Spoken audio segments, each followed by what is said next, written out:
I can't say, I really can't say there's the kind of is one particular day or one particular event. There's certainly events that I remember in terms of the Fed moving rates outside of the normal window. I remember busy times on the desk and things like that, but I can't say necessarily they were memorable in that regard. But I think, you know, what I do take away from the 15 years that I've been working in this space is just literally how different the industry is. As I mentioned, in 2000 there were maybe 2 providers. Now there's more than 100 providers. I remember when I was at IG, I think we reached a point maybe in 2001 that we were opening 400 accounts a month, and we literally thought this was the best it would ever get for the industry. And this is really, we've gone mainstream. And 10 years later, IG are opening 6,000 accounts a month. So I think in terms of what I've thoroughly enjoyed participating in is just how different and how large the industry is now from where it was in 2000. What do you think the next big development will be in the industry?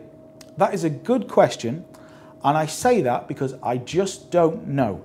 I think we've reached a point where a lot of firms offer very similar services, and I think you have some niche providers at the moment doing slightly different things.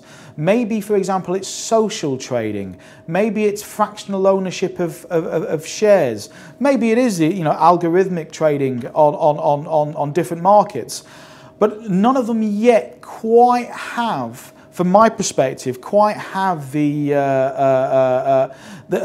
track record that says they are actually going to be the next big thing. I'm sure it's out there, but I just cannot identify it at the moment. The future of the industry, where is it heading? That is a good question.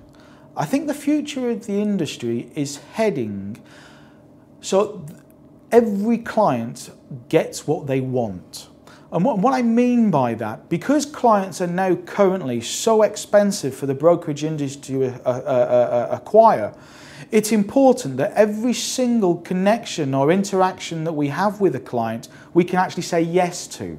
So if the client says, I'd like to be able to trade automatically, I as a brokerage would like to say yes.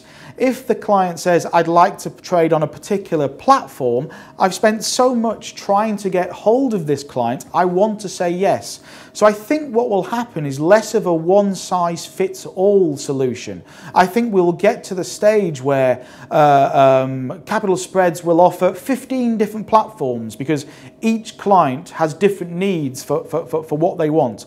So I think we will see a change in how clients interact with their brokers and what tools that they use to interact with their brokers. I think that will be the most dramatic change in the industry over the next couple of years.